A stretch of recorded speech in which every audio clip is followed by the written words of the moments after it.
Channel BHU educare 24/7 में आपका स्वागत है। हम लोग पिछले वीडियोज में बात कर रहे थे वेदों का सामान्य परिचय के संदर्भ में। उसी श्रृंखला में अब भाग 5 लेकर के आए हैं यजुर्वेद का परिचय। अब यजुर्वेद के परिचय में हम लोग देखते हैं, पिछला वीडियो हम लोगों का ऋग्वेद का परिचय से संबंधित था। अब यजुर्वेद में आते हैं। तो सबसे पहले हम जानते हैं यजुर्वेद किसे कहते हैं, यजुर्वेद क्या है, यजुर्वेद में क्या किन चीजों का वर्णन है, इसके देवता कौन है, ऋषि कौन है। तो सबसे पहले देखते हैं कि यजुर्वेद किसे कहते हैं। तो यजुर्वेद किसे कहते हैं, इस प्रसंग में कुछ हमें पंक्तियां मिलती है जो बहुत ही महत्वपूर्ण है। वह सर्वप्रथम आता है यजुर यजते, अर्थात जो याज्ञिक क्रियाओं का वर्णन जिस वेद में हुआ है उसे यजुर्वेद कहते हैं।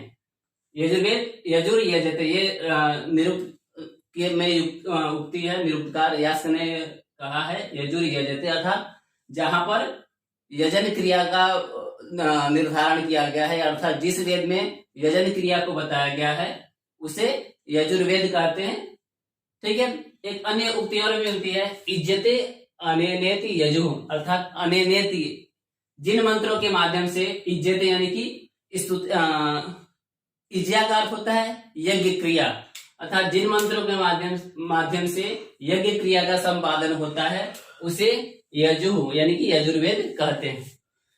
एक अन्य भी पंक्ति है अन्यता अक्षरावसानो यजु, अर्थात जिसमें क्या है, जिसकी अक्षर अवसान मतलब अक्षरों का अवसान, जहां पे अक्षर खत्म होता है वो क्या है, अनियत है, संख्या उनका निर्धारित नहीं है, उसे यजु अर्थात यजुर्वेद कहते हैं। तो इसमें एक चीज आता है यहीं से कि एक प्रश्न सामान्यतः आ जाता है कि गद्यात्मक कौन सा वेद है। वेद तो वही है अनियताक्षर अवसानो यजु, अर्थात जिसकी अनियत अक्षर है जिस वेद में उसे यजुर्वेद कहते हैं। और जैसा कि हमें पता है कि छंद में क्या है, जो पद्य रचना होती है, छंद होते हैं, तो उस छंद में क्या होता है, अक्षरों की संख्या नियत होती है, निर्धारित होती है। और इसमें क्या है, यजुर्वेद में क्या है, अक्षरों की संख्या अनियत है, अर्थात इनकी संख्या निर्धारित नहीं की गई है। तो संख्या निर्धारित नहीं की गई है, इसलिए क्या है, यजुर्वेद क्या हुआ, गद्यात्मक।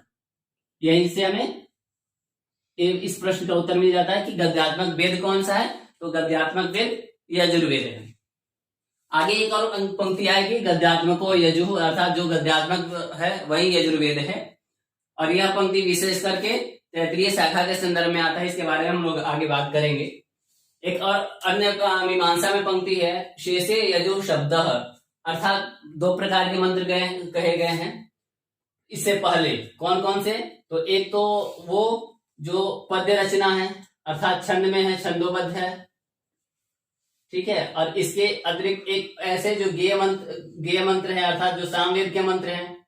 और इसके अतिरिक्त जो है, इसके अतिरिक्त जो शेष बच गए वही शेष क्या है, शेषे यजु शब्द, अर्थात जो शेष बच गए वह यजु के अंतर्गत आते हैं। इसीलिए क्या है कि ऋग्वेद,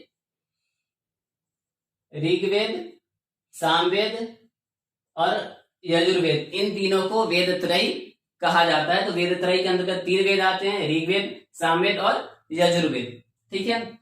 एक अन्य पंक्ति और भी है एक प्रयोजनम साकांक्षम पद जातम मेकम यजु, अर्थात एक प्रयोजन को लेकर के साकांक्ष पद योजना जो होती है, या साकांक्ष पदों की जो योजना जहां पे की जाती है उसे यजुर्वेद कहते हैं।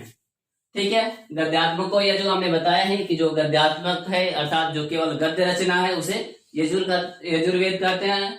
इसका मतलब ये नहीं है कि यजुर्वेद में केवल गद्य रचना ही है, अर्थात केवल गद्य ही है, ऐसा नहीं है। यजुर्वेद में क्या है, गद्य और पद्य दोनों है, परंतु गद्यात्मक संख्या अधिक होने के कारण इसको गद्यात्मक यजु ये कहा जाता है। आगे चलते हैं। यजुर्वेद से संबंधित कुछ महत्वपूर्ण चीजें तथ्य हैं जिनको जानना अति आवश्यक है कि यजुर्वेद के प्रमुख आचार्य कौन है। तो जैसा कि हमने पिछले वीडियो में हम लोगों ने बात किया था कि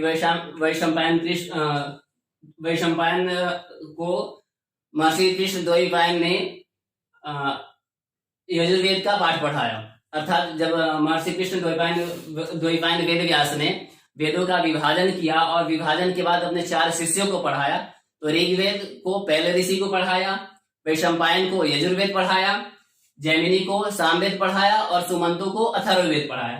तो ये जो इसके प्रमुख आचार्य हैं वो कौन है? वैशंपायन। वैशंपायन इसलिए है ताकि वेद व्यास ने वैशंपायन को यजुर्वेद की शिक्षा दिया था। आगे बात करें कि इसके ऋत्विज कौन है। जैसे कि हमें पता है कि प्रत्येक वेद के एक एक ऋत्विज होते हैं, अर्थात जिसको विशिष्ट ज्ञाता कह सकते हैं हम। तो प्रत्येक वेद के जो विशिष्ट ज्ञाता होते हैं, अर्थात उनके क्रिया प्रक्रिया का जो संचालक होते हैं वही ऋत्विज होते हैं। और इस वेद के ऋत्विज कौन है? अध्वर्यु। इसलिए इसको यजुर्वेद का एक अपर नाम है अध्वर्यु वेद।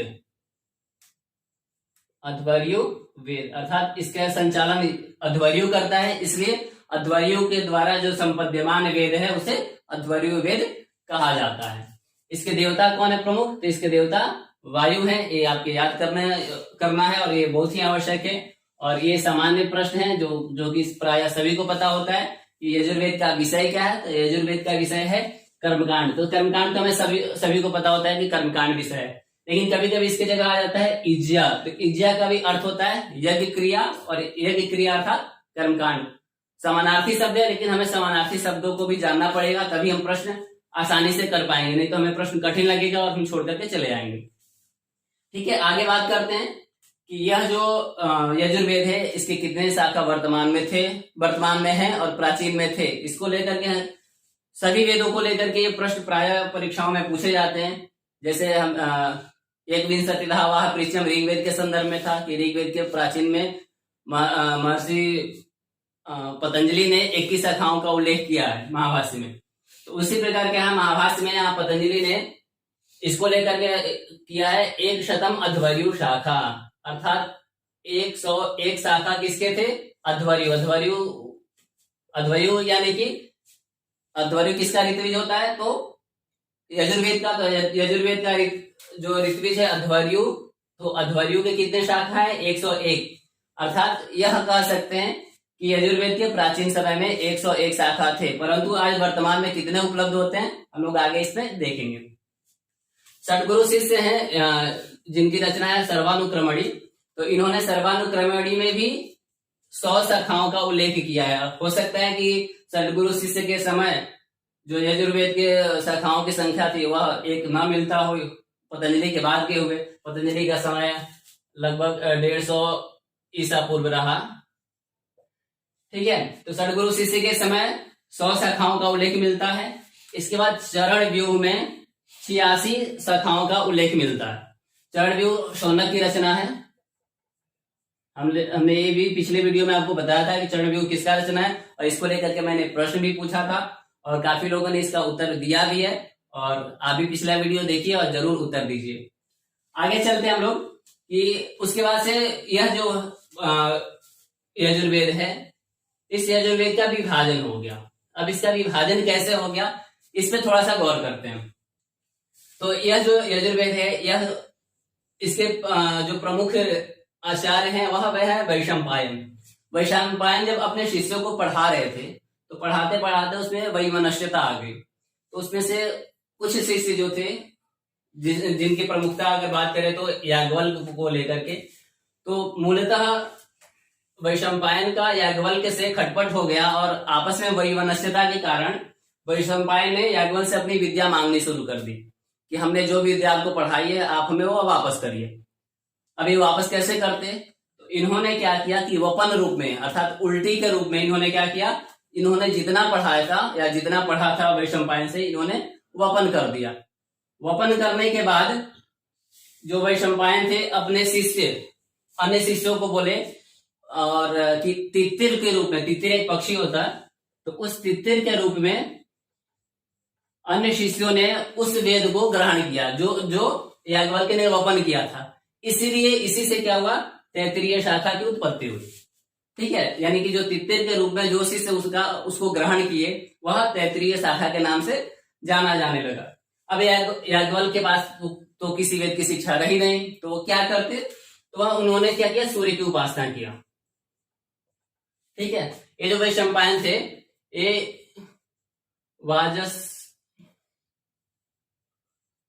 वाजसनेयी के पुत्र थे। वाजसनेयी के पुत्र होने के कारण इनको वाजसनेय भी कहा जाता है। वाजसनेय स्नेह भी कहा जाता है। ठीक है, इसलिए माध्यन्दिनी शाखा का अपर नाम वाजसनेय शाखा है। क्यों? क्योंकि इसका जो शिक्षा है वह याज्ञवल्क्य को मिला था और याज्ञवल्क्य का अपर नाम वाजसनेय है। तो ये जो वाजसनेय है अर्थात याज्ञवल्क्य ये सूर्य की उपासना किया और सूर्य से इन्होंने मध्याह्न काल में अर्थात दोपहर के समय इन्होंने यजुर्वेद की प्राप्ति की। वह जो यजुर्वेद है वही क्या हुआ, मध्याह्न काल में होने के कारण इसे माध्यन्दिनी शाखा कहा गया।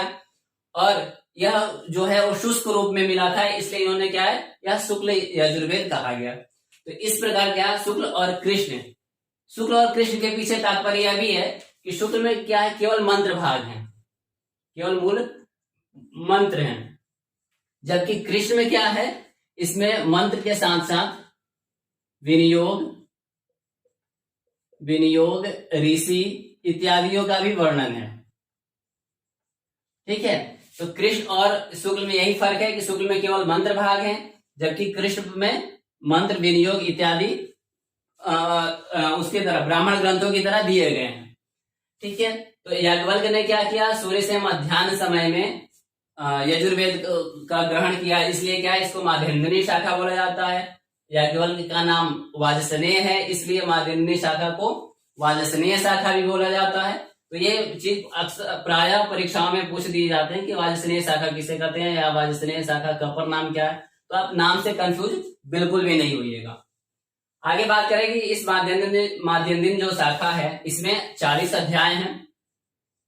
ठीक है, इसमें अध्यायों की संख्या 40 है, इसमें 303 अनुवाक हैं और मंत्रों की संख्या 1975 है। ठीक है, इसमें मंत्रों की संख्या 1975 है। एक चीज इसमें और है कि इसका कुछ अध्याय जो है वह अति महत्वपूर्ण है, जिससे प्रश्न प्रायः पूछ दिए जाते हैं कि माध्यन्दिनी शाखा का या शुक्ल यजुर्वेद का 34वां अध्याय क्या कहा जाता है। ये प्रायः परीक्षाओं में पूछा जाता है। तो यजुर्वेद का जो 34वां अध्याय है वह है शिव संकल्प सूक्त, शिव संकल्प सूक्त, जिसमें है तन में मनः शिव संकल्पमस्तु, अर्थात मेरा जो मन है वह शिव संकल्प वाला हो, अर्थात शुभ संकल्पों वाला हो, ऐसा उक्ति है। इसको लेकर के एक और प्रश्न आता है कि इसका 40वां अध्याय क्या है। 40वां अध्याय अर्थात शुक्ल यजुर्वेद का 40वां अध्याय जो है वह है ईशावास्योपनिषद।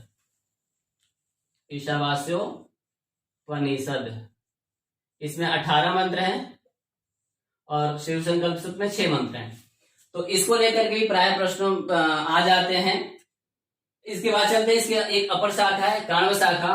काण्व, इसका दर्शन कण्व ऋषि ने किया था, इसलिए इसको काण्व शाखा बोला जाता है। कण्व ऋग्वेद के भी दृष्टा ऋषि हैं। तो ये जो काण्व शाखा है इसमें भी 40 अध्याय है और दोनों के अध्यायों की संख्या सेम है और मंत्रों की संख्या भी अधिकांशतः एक जैसा ही है। ठीक है, इसमें अनुवाकों की संख्या 328 है, परंतु इसमें जो मंत्रों की संख्या है 111 मंत्र बढ़ जाते हैं। अर्थात अगर हम माध्यन्दिनी शाखा के मंत्रों में 111 मंत्र जोड़ दें तो हमें वह क्या होता है, काण्व शाखा का मंत्र प्राप्त हो जाता है। ठीक है, तो ये काण्व शाखा है। अब हम लोग बात करते हैं कृष्ण यजुर्वेद के बारे में। तो जो हम लोगों ने देखा कि कृष्ण यजुर्वेद इसका नाम क्यों पड़ा, क्योंकि मंत्र विनियोग ऋषि इत्यादि ब्राह्मण ग्रंथों के समान दिए गए हैं इसमें, इसलिए इसको कृष्ण यजुर्वेद कहा जाता है। ठीक है, इसके तैत्रीय शाखा, इसके 4 शाखा प्राप्त होते हैं, तैत्रीय, मैत्रायणी, कठ और कपिष्ठक। तो जो तैत्रीय शाखा है अर्थात तित्तिर के रूप में जो जिन शिष्यों ने शाखा को ग्रहण किया, यजुर्वेद को ग्रहण किया, उसको तैत्रीय शाखा बोला गया। इसमें 7 कांड, 44 प्रपाठक, 631 अनुवाद और 2198 कंडिकाएं हैं। यहाँ पे कंडिकाओं का क्या तात्पर्य है, क्योंकि बाकी सब जगह तो हम मंत्र देख रहे हैं, इसमें कंडिकाएं देख रहे हैं। तो यह जो कंडिकाएं हैं, यह जो कंडिकाएं यही हैं गद्य रूप में, और इसी गद्य रूप के कारण इसको गद्यात्मक यजु, यह जो पंक्ति कहा गया गद्यात्मक यजु, यानी कि यजुर्वेद जो है वह गद्यात्मक है, इसी के कारण कहा जाता है कि यजुर्वेद गद्यात्मक है। ठीक है, आगे हम लोग चलते हैं मैत्रायणी शाखा के तरफ। तो मैत्रायणी शाखा में 4 कांड है, 54 प्रपाठक है और 2144 मंत्र हैं। ठीक है, काठक शाखा में आते हैं। काठक शाखा में 5 खंड है, 843 अनुवाक है और मंत्रों की संख्या 3091 है। तो ऑफिशियल शाखा अपूर्ण है। इसमें जैसे ऋग्वेद में 8 अष्टक हैं, वैसे ही इसमें भी अष्टकों की ही संख्या थी, परंतु वर्तमान में केवल 6 अष्टक ही प्राप्त होते हैं, जबकि 8 अष्टक को अष्टक बोलते हैं, लेकिन इसमें 6 ही अष्टक प्राप्त होते हैं। इसलिए क्या है कि 6 अष्टक प्राप्त हैं, बाकी यह अपूर्ण मानी जाती है। एक चीज और इसमें मैं बात करूं कि ये जो शुक्ल यजुर्वेद है और कृष्ण यजुर्वेद है, शुक्ल यजुर्वेद सूर्य से प्राप्त होने के कारण इसको आदित्य संप्रदाय के अंतर्गत देखा जाता है, यानी कि यह जो है वह आदित्य संप्रदाय का है, आदित्य सूर्य का ही अपर नाम है। और ये जो कृष्ण यजुर्वेद है, कृष्ण यजुर्वेद ब्रह्म संप्रदाय है, अर्थात इसमें ब्रह्म तत्व से संबंधित विचार व्यक्त किए गए हैं, मंत्रों और गद्यात्मक कंडिकाओं का उल्लेख है, इसलिए इसको ब्रह्म संप्रदाय करते हैं। इसके बाद हम लोग चलते हैं इन शाखाओं के स्वसूत्र, गृहसूत्र, ब्राह्मण ग्रंथों के तरफ। हाँ, तो हम लोग बात कर रहे थे शुक्ल यजुर्वेद और कृष्ण यजुर्वेद के ब्राह्मण ग्रंथ इत्यादि के बारे में। तो शुक्ल यजुर्वेद का जो ब्राह्मण ग्रंथ है, पहले शुक्ल यजुर्वेद का देख लेते हैं, फिर इधर कृष्ण यजुर्वेद का देख लेते हैं, समझने में आसानी होगी, इसलिए मैंने दोनों को अलग अलग लिखा है। तो काफी चीजें इसमें महत्वपूर्ण है और इससे अत्यधिक प्रश्न आते हैं। पिछले भी जीडीसी एग्जाम में, जीआईसी एग्जाम में, मतलब प्राय हर एक एग्जामों में इससे प्रश्न आते ही आते हैं। और इसको लेकर क्या है, जैसे बात करते हैं कि शुक्ल यजुर्वेद का ब्राह्मण ग्रंथ कौन है, तो शुक्ल यजुर्वेद का ब्राह्मण ग्रंथ क्या है, शतपथ ब्राह्मण। जैसे कि हम लोग बात कर रहे थे कि शुक्ल यजुर्वेद के 2 शाखाएं, कौन कौन से, माध्यन्दिनी शाखा और काण्व शाखा। कौन कौन से, माध्यन्दिन और काण्व। लेकिन दोनों ही शाखाओं पे क्या है, शतपथ ब्राह्मण है, लेकिन थोड़ा सा फर्क है। शतपथ ब्राह्मण दोनों ही शाखाओं पर है, लेकिन जो माध्यन्दिनी का शतपथ ब्राह्मण है, इसमें क्या है, 14 कांड है और 100 अध्याय हैं। ठीक है, इसी 100 अध्याय के कारण इसको शतपथ यह नाम दिया गया है। ठीक है, जो कांड शाखा का शतपथ ब्राह्मण है, इसपे क्या है, 17 कांड है तथा 104 अध्याय हैं। ठीक है, तो 100 अध्याय से परिपूर्ण होने के कारण इसे शतपथ यानी कि 100 रास्ते बताने वाला जो ब्राह्मण ग्रंथ है उसे शतपथ ब्राह्मण कहते हैं। ठीक है, इसके आरण्यक जो है बृहदारण्यक है, बृहदारण्यक भी इसके दोनों ही शाखाओं पे है, माध्यन्दिनी पे भी है और काण्व पे भी है। तो बृहदारण्यक भी इसके दोनों शाखाओं पे उपलब्ध है। इसके उपनिषद के बारे में बात करें तो ईशावास्योपनिषद और बृहदारण्यकोपनिषद, ये 2 इसके उपनिषद है। ईशावास्योपनिषद में हमने बताया था कि 40वां अध्याय ईशावास्योपनिषद है और बृहदारण्यकोपनिषद यानी कि बृहदारण्यक से लेकर के बृहदारण्यकोपनिषद इसमें बना हुआ है। ठीक है, शिक्षा के बारे में बात करें तो जो शुक्ल यजुर्वेद की शिक्षा है वह याज्ञवल्क्य शिक्षा, यानी कि शुक्ल यजुर्वेद के जो प्रमुख अगर ऋषि को माने तो प्रमुख ऋषि इसके कौन हो जाते हैं, याज्ञवल्क्य। इसलिए क्या है, याज्ञवल्क्य शिक्षा और साथ में माध्यन्दिनी शिक्षा, तो दोनों ही आपको उसी से संबंधित है।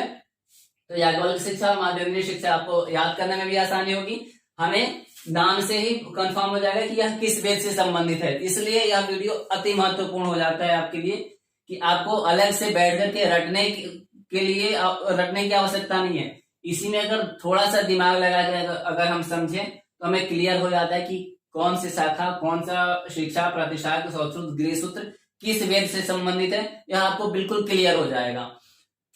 तो इसमें क्या है, याज्ञवल्क्य ने क्या है, जो शुक्ल यजुर्वेद का माध्यन्दिनी शाखा है उसको प्राप्त किया था सूर्य से, इसलिए क्या है, याज्ञवल्क्य शिक्षा है। मध्याह्न काल में प्राप्त किया था, इसलिए इसको माध्यन्दिनी शाखा भी कहते हैं। इसलिए क्या है, तो माध्यन्दिनी या शिक्षा भी इसी पर है। प्रतिशाख, वाजसनेय प्रतिशाख, याज्ञवल्क्य का ही अपर नाम वाजसनेय है, इसलिए क्या है, वाजसनेय प्रतिशाख, ये भी क्या है, शुक्ल यजुर्वेद पर है। ठीक है, सौत्र सूत्र की बात करें तो कात्यायन और पारस्कर इसके सौत्र सूत्र हैं। गृहसूत्र भी क्या है, कात्यायन और पारस्कर है, तो ये आपको दोनों में कॉमन है, इसलिए आपको याद करने में आसानी होगी कि सौत्र सूत्र और गृहसूत्र दोनों ही सेम है। कभी में कात्यायन को ही पारस्कर गृहसूत्र भी कहा जाता है। ठीक है, तो कात्यायन और सौत्र सूत्र, कात्यायन गृहसूत्र या पारस्कर सौत्र सूत्र, पारस्कर गृहसूत्र, ये आपको पारस्कर गृहसूत्र सामान्यतः बीए के पाठ्यक्रम में पढ़ना भी होता है, इसलिए यह प्राय परीक्षाओं में पूछ दिए जाते हैं कि पारस्कर गृह सूत्र किस वेद से संबंधित है। ठीक है, गृह सूत्र में, और इसी में क्या है, 16 संस्कारों का वर्णन भी है। 16 संस्कारों का वर्णन होने के कारण ये महत्वपूर्ण और प्रश्न हो जाता है कि 16 संस्कारों का वर्णन किस गृह सूत्र में मिलता है, तो पारस्कर गृह सूत्र में मिलता है। आपसे सामान्य प्रश्न इस प्रकार उत्तर हो जाता है। धर्मसूत्र के बारे में बात करें तो हरित और शंख इसके धर्मसूत्र हैं। शुल्ब सूत्र केवल यजुर्वेद के ही होते हैं, और हमने देखे कि कात्यायन शत्रु सूत्र था, और शत्रु सूत्र से ही शुल्ब सूत्र लिया जाता है। पिछले वीडियो में मैंने बताया भी था आपको कि इसका जो शत्रु सूत्र है इसी का भाग शुल्ब सूत्र होता है। शत्रु सूत्र में मुख्यतः यज्ञ के प्रक्रियाओं का वर्णन होता है, विधि का वर्णन होता है कि वह किस प्रकार वह यज्ञ विधि किया जाए, और उसी में जो वैदिक निर्माण होता है, वह उस वैदिक निर्माण का जो प्रक्रिया है वह शुल्ब सूत्र में वर्णन होता है। इसलिए कात्यायन शत्रु सूत्र के का ही अंश क्या है, कात्यायन शुल्ब सूत्र है। ठीक है, तो आपको शुक्ल यजुर्वेद के शाखा प्रशाखा में कोई समस्या नहीं होगी, और इसको अगर देखते हैं तो आपको सामान्य के द्वारा आप इसको महत्वपूर्ण हो जाता है और आप याद रख सकते हैं। आगे हम लोग बात कर रहे हैं कृष्ण यजुर्वेद के संदर्भ में कि कृष्ण यजुर्वेद के कौन कौन से ब्राह्मण, आरण्यक इत्यादि हैं जो भी अति महत्वपूर्ण है। तो कृष्ण यजुर्वेद के हमने 4 शाखा देखे थे, तैत्तिरीय, मैत्रायणी, कठ और कपिष्ठल। जिस तरह से शुक्ल यजुर्वेद के 2 शाखा थे, माध्यन्दिनी और कांड, दोनों पे ही शतपथ ब्राह्मण है, परंतु इसमें जो कृष्ण यजुर्वेद की 4 शाखा है, तैत्तिरीय, मैत्रायणी, कठ, कपिष्ठल, उन चारों पे ही 4 ब्राह्मण है। तैत्तिरीय पे तैत्तिरीय ब्राह्मण, कठ पे कठ ब्राह्मण, मैत्रायणी पे मैत्रायणी ब्राह्मण और कपिष्ठल पे कपिष्ठल ब्राह्मण। इसलिए हमें यह नाम याद करने में काफी आसानी हो जाती है। आरण्य की बात करें तो तैत्तिरीय आरण्यक और मैत्रायणी आरण्यक, यही तैत्तिरीय शाखा पे तैत्तिरीय आरण्यक और मैत्रायणी शाखा पे मैत्रायणी आरण्यक है। तैत्तिरीय आरण्यक में 10 प्रपाठक हैं और मैत्रायणी आरण्यक में 7 प्रपाठक हैं। ठीक है, इसको उपनिषद के बारे में बात करें तो तैत्तिरीय उपनिषद, तैत्तिरीय शाखा पे तैत्तिरीय उपनिषद थोड़ा सा अत्यधिक महत्वपूर्ण हो जाता है, क्योंकि इसी में आचार्य देवो भव, पितृदेवो भव इत्यादि उक्तियां हैं, और इसी की शिक्षावली है जो काफी महत्वपूर्ण है इसके शिक्षा में। तो तैत्तिरीय मैत्रायणी उपनिषद, कठ पे मैत्रायणी शाखा पे मैत्रायणी उपनिषद, कठ शाखा पे कठोपनिषद। इसके अतिरिक्त श्वेता श्वेतरोपनिषद, जिसमें शिव के स्वरूप का वर्णन इसमें मिलता है।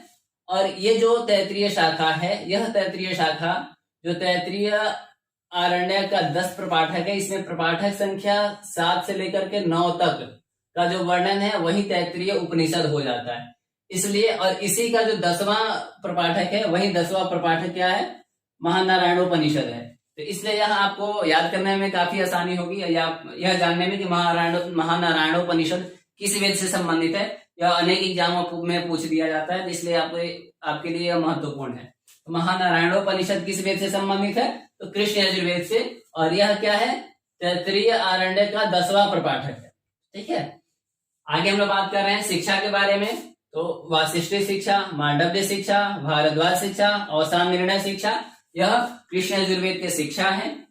प्रतिशाख्य की बात करें तो तैत्तिरीय प्रातिशाख्य, तैत्तिरीय प्रातिशाख्य है। शिक्षा और प्रातिशाख्य में काफी समानताएं हैं, ये दोनों प्राय एक प्रकार के ग्रंथ है, दोनों का ही काम होता है जो वेद के मंत्र हैं या ये जो कंडिकाएं हैं उनका शुद्ध रूप से कैसे उच्चारण किया जा सके, किन वर्णों को किस प्रकार से पढ़ेंगे, यह निर्धारित करना। शौत्र सूत्र कल्प 4 प्रकार के होते हैं, शौत्र सूत्र, गृह सूत्र, धर्म सूत्र और शुल्ब सूत्र। इसमें शौत्र सूत्र की बात करें तो इसके बोधायन, आपस्तंभ, सत्यासार, वैखानस, भारद्वाज, कठ, मैत्रायणी, वाराह, वामन और वाधुल। सबसे अधिक शौत्र सूत्र कृष्ण यजुर्वेद के शौत्र सूत्र हैं, और इसका नाम कैसे याद होगा ये मैं आपको बताता हूं। ठीक है, तो शौत्र सूत्र को लेकर के एक बहुत ही आसान आपको मैं श्लोक की तरफ मैं आपको बता देता हूं, जिसके जरिए आप याद रह सकते हैं। दोनों के ही शौत्र सूत्र को है, उसका है वाजतई याज्ञ वासिष्ठीमा भा मध्यवसान यजुः शिक्षा।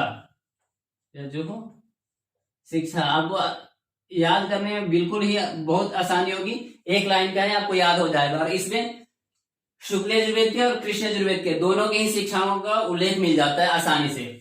और जैसा कि मैंने बताया कि शिक्षा और प्रतिशाख्य दोनों क्या है, एक जैसा है, तो इसलिए इसमें क्या है, वाज तई, वाज से नहीं प्रतिशाख्य, तई यानी कि तैतरीय, याज्ञ यानी कि याज्ञवल्क्य शिक्षा, वासिष्ठी यानी कि वासिष्ठी शिक्षा, माँ यानी कि मांडव्य शिक्षा, भा अर्थात भारद्वाज शिक्षा, मध्यवसान ठीक यानी कि अवसान निर्णय शिक्षा, और म से तात्पर्य है क्या, माध्यन्दिनी शिक्षा।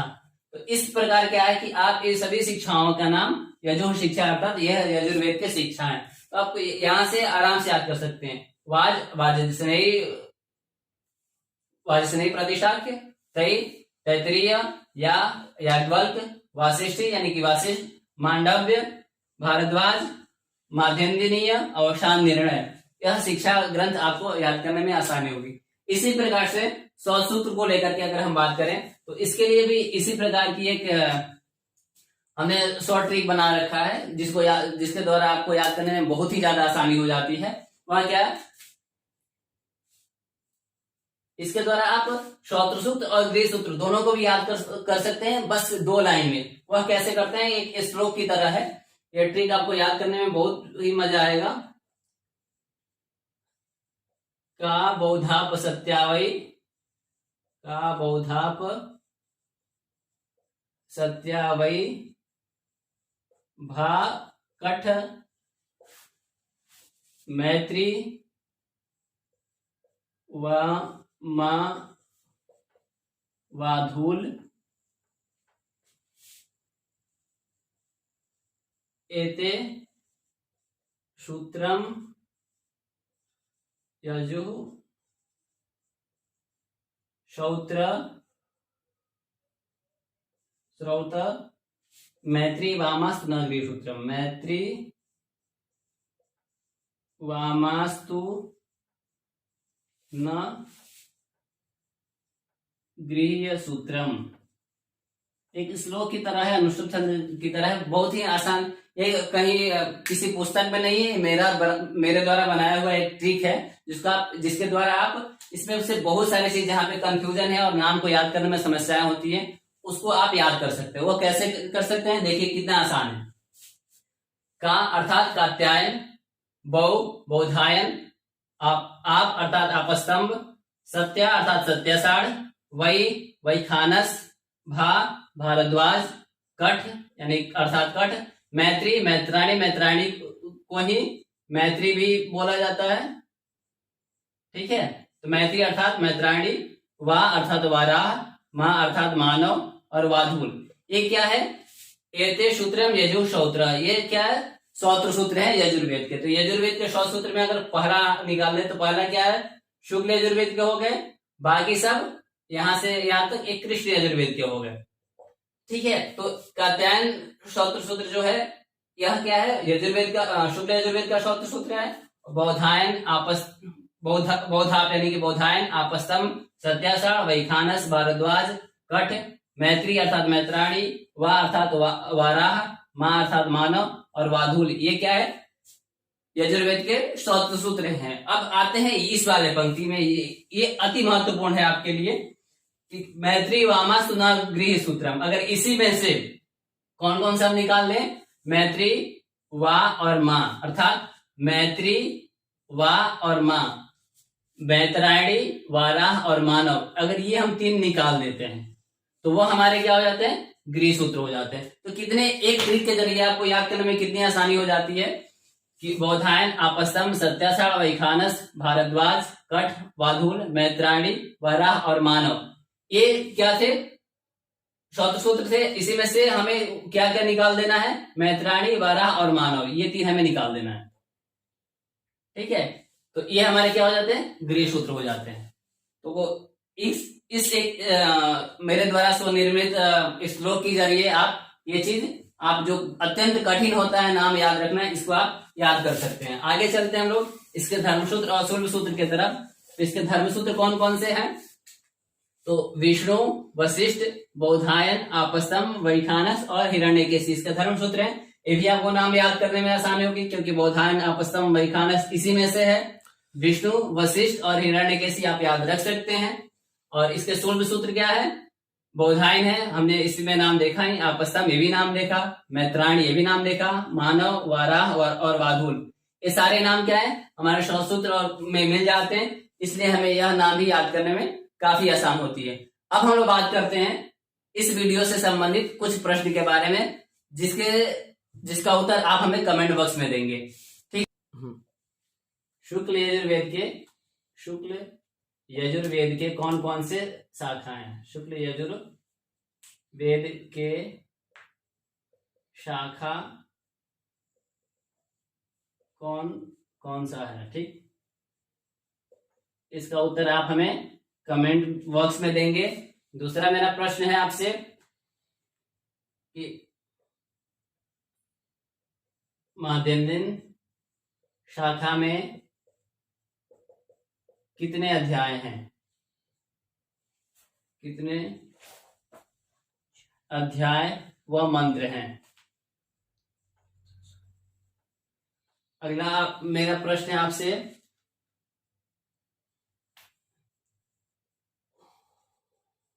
ईशावास्योपनिषद किस वेद से संबंधित है?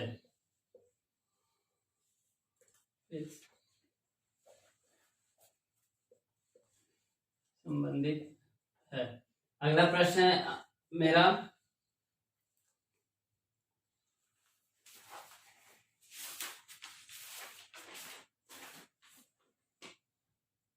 मैत्रायणी उपनिषद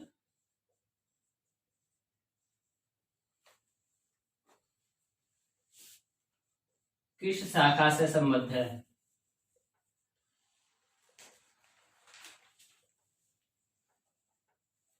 संबद्ध है। और ये मेरा अंतिम प्रश्न है आपसे शिव संकल्प सूक्त